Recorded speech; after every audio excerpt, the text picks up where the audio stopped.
back to my channel. Today, I know I sound kind of bad, I feel kind of bad, but with the help of Jesus and some extra strength cough drops, we are still going to give it a shot and try and get this video out for you guys. Today, I'm going to be speaking on John chapter 11. This is the story of Jesus raising Lazarus from the dead.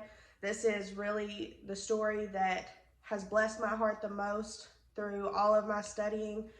This has really been my heart story for the last couple years. This is the story that means the most to me, and this is the one that I find myself going back to over and over and over again anytime that I need some encouragement, anytime that I need, just a little bit of a pick-me-up, a little boost in my faith. Whenever I'm really struggling, this is the story that I go to. So I really hope that this blesses you guys the way that it has blessed me, and I hope that I can, explain it in a way that makes the most sense. So yeah, let's get started. All right, I'm going to start off by reading chapter 11, verse 1 through 4, and then I'm going to jump down to verse 13. It says, "Now a certain man was ill, Lazarus of Bethany, the village of Mary and her sister Martha. It was Mary who anointed the Lord with ointment and wiped his feet with her hair, whose brother Lazarus was ill. So the sisters sent to him, saying, 'Lord, he whom you love is ill.' But when Jesus heard it, he said, 'The illness does not lead to death. It is for the glory of God, so that the Son of God may be glorified through it.'" And I'm jumping down to verse 13. "Now Jesus had spoken of his death, but they thought that he meant taking rest and sleep. Then Jesus told them plainly, 'Lazarus has died, and for your sake I am glad that I was not there, so that you may believe, but let us go to him.'" Now looking at this story, you really see that Mary and Martha both were faithful followers of Jesus, and their brother Lazarus was also a very faithful follower of Jesus. Mary poured out this expensive ointment on Jesus's feet and wiped his feet with her hair. And in that story, you really see some of the disciples push back a little bit because they don't understand the point of it, but Mary understood the point of it. Mary understood the importance of sacrificing that valuable thing that she had for the Lord and giving it to the Lord. So these sisters and this brother had been very faithful to Jesus. They loved Jesus and Jesus loved them. Jesus had just been run out of Judea, had just been run out of this town. They were trying to stone him, so he and his disciples had to leave. They sent for him to come back to heal Lazarus because he became sick, and they knew that if anybody could help him, if anybody could save him, it was Jesus. So they sent for Jesus to come. And in this story, Jesus waits where he is 2 more days before he comes. He waits for Lazarus to die before he comes to visit with Mary and Martha. Before he answers the call that they sent to him, he waits. And in reading this, we see that he waits and says that this sickness does not lead unto death, that it's for the glory of God, that the Son may be glorified through it. The sickness, the struggle that they went through was not about them, and that's the first point that I want to get to today.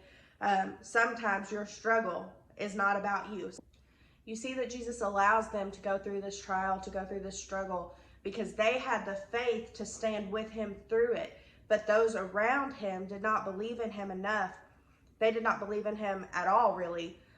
They had just ran him out of town. Those around Mary and Martha did not trust in Jesus, did not believe that Jesus was the Son of God. So they had to go through this in order for the glory of God to be shown through the Son of God, so that the Son of God could get glory through it, and that, he could reach more people. More people believed in him because of this trial that Mary, Martha, and Lazarus had to walk through. Jesus even goes as far as to tell his disciples that he is glad that Lazarus died. He is glad that the sickness came to this for their sake. He is glad that he gets to do this in front of them so that they can believe even. He's glad that this trial happened because he knows that through this, he's going to be able to reach so many more people. And through those people, he'll be able to reach even more people.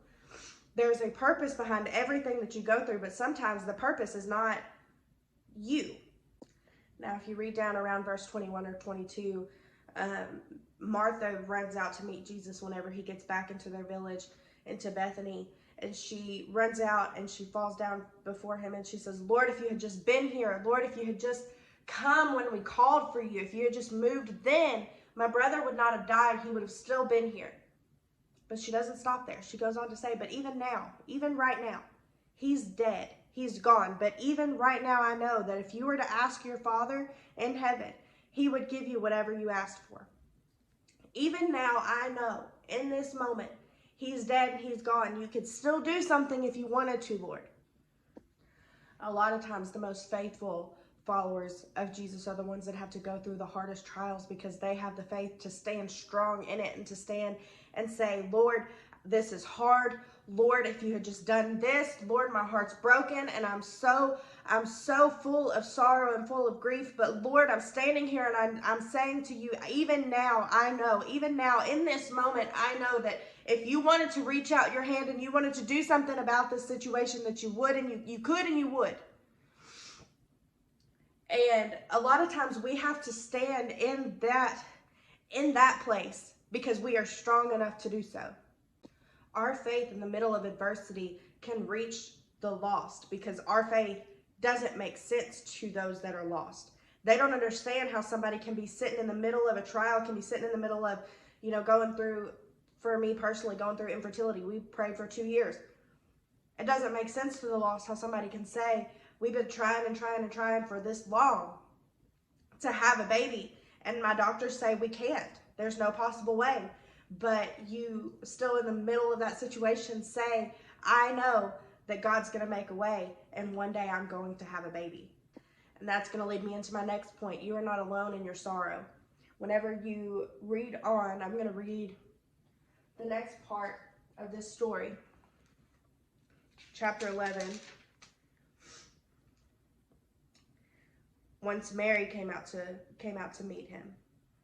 It's verse 32. It says, now when Mary came to where Jesus was and saw him, she fell at his feet, saying to him, Lord, if you had been here, my brother would not have died. When Jesus saw her weeping, and the Jews who had come with her also weeping, he was deeply moved in his spirit and greatly troubled. And he said, where have you laid him? They said to him, Lord, come and see. And Jesus wept. So, even though Jesus allowed this situation to happen, even though Jesus knew what he came there to do, he knew how he was going to move in this situation, he still wept with them. Jesus still felt their pain. Jesus still was sorrowful with them. He doesn't leave you alone in your grief and say, you've just got to trust me and you've got to be happy in the middle of all of your situations, in the middle of all of your struggles. That's not true. The Lord feels our pain, even whenever he knows that the pain is only temporary and he knows that a miracle is coming soon. He shares in our sorrow with us. We just have to trust him through it, even if we are still sad through it. We still have to have faith that he's going to move and that he's going to be with us. And even if he doesn't move in the way that we want him to, that he's still going to comfort us through it. And that leads me to my next point. Don't fear the how. Now I'm going to read on to the next part of this story. In verse 38, it says, then Jesus, deeply moved again, came to the tomb. It was a cave and a stone lay against it. And Jesus said, take away the stone. Martha, the sister of the dead man, said to him, Lord, by this time there will be an odor, for he's been dead 4 days. Jesus said to her, did I not tell you that if you believed, you would see the glory of God? So they took away the stone, and Jesus lifted up his eyes and said, Father, I thank you that you have heard me.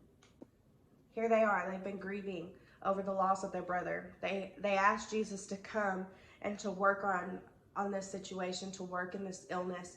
And here Jesus has finally come, and he tells them, move the stone back. Show him to me. Move the stone away. And their response to him is, oh no, Lord, by now he stinks. You don't want to do that. He stinks.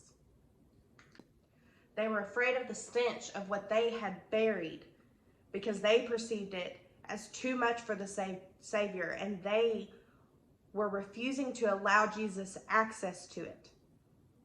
Now think about that for a second. What do you have buried in your life? What have you become so ashamed of in your own life that you have declared that this is just not, I don't want you to see this. Lord, I really don't think that you want to see this. I don't want you to see this, so I'm going to leave this buried and you won't allow Jesus access to it, when he's saying, take the stone away, let me have it, because what I'm about to do in this is going to leave you and everyone around you amazed, astonished. Let me have it so that I can work a miracle in your life. Now, down to verse 43. It says, when he had said these things, he cried out with a loud voice, Lazarus, come out. The man who had died came out, his hands and feet bound with linen strips, and his face wrapped with a cloth. Jesus said to them, unbind him and let him go. Now this says that Lazarus' feet and his hands were bound and his face was wrapped in a cloth. Had he stayed in his grave clothes, had he stayed wrapped the way that he was for his burial, he would have suffocated in minutes after Jesus raised him back to life. We can't remain in the grave clothes that served a purpose to us whenever we were living in the world, before we were given our new life in Christ. We have to remove those grave clothes once we have been given our new life, once Jesus comes into the situation that we have prayed so hard about, once Jesus moves and works in the situation that we have, come to him and mourned and grieved over for so long, we have to then remove the grave clothes that covered that situation. If we remain in them, the new life that Jesus has given to us in these situations that really just hold us down and hold us back, if we stay in those grave clothes, then we're just going to suffocate and choke out the new life that he has given to us, and then the new life that he's given to us really doesn't have any meaning. The things that bound you in death serve no purpose to your new life, so you have to remove those things so that you can now walk freely. You can't walk around with your hands bound and your feet bound and your face covering your mouth. You can't walk around like that, otherwise you are still a slave to the things that had you held down for so long. Jesus wants to free you from the things that have held you down for so long. Jesus wants to breathe new life into the situations that you have become so ashamed over, that you have buried them and hid them down so far that maybe even you have forgotten about them.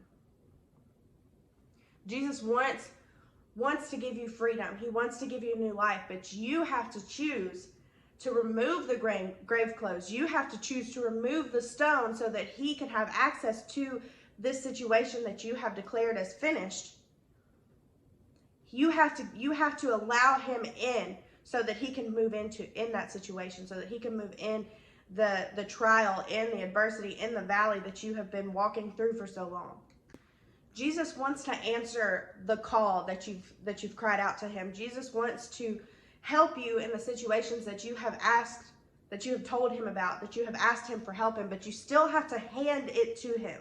You still have to let go and let him in so that he can move on that situation. I have a 2-year-old daughter, and she's in that stage right now where, everything is, I'll do it. I want to do it myself. I'm going to do it. And she tries and she does things really well. She is so smart, and she can do a lot more than you would think that she can do, but she still does need help with things. And a lot of the time she'll try and try and try to do it herself until she gets frustrated, until she gets to a point that she's just ready to throw her hands up and is just so mad that she can't do it anymore. And we're standing there and she'll say help, and she still won't hand it to me to help her. She'll start saying that she needs help, and she still wants to hold on to it. We do the same thing to God. We'll say, God, I need you to help, but my way. God, I want you to help with this, but help how I want you to help. Not how you can do it. Help how I want to do it. And we try to put restrictions on the Lord. It doesn't work that way. I'll say, honey, I can help you, but you have to give it to me. And God is the same way. He wants to help you. You can ask for help and ask for help and ask for help all day long, but until you are willing to let go of it, until you are willing to hand it over, he cannot help you. You have to decide to be vulnerable enough to hand him your situation, to hand him the thing that you've been struggling with for so long, so that he can step in and help you. I hope that this message touched somebody today, and I hope that I was able to convey it in a way that makes sense. I just know that this is a message that has really, really touched my heart. And I know that this is one that brings an entire new sense of encouragement to me every time that I read it. I've gotten so much out of it, and I want to encourage you to go and read it yourself and pray that God speak to you through it. I know that this is one that is a very popular story, but it had never really hit me in the same way that it does now until I had gotten into it myself and read it myself. And God will really make things jump off the page at you and really speak to you in a way that you need him to speak to you through reading his word. And I want to encourage you to dig into the word yourself. So I pray that this video has blessed you. And if it has, please like, subscribe, leave a comment so that we can help get the video out to more people. And yeah, I will see you guys in my next video, hopefully next week. God bless and have a great day.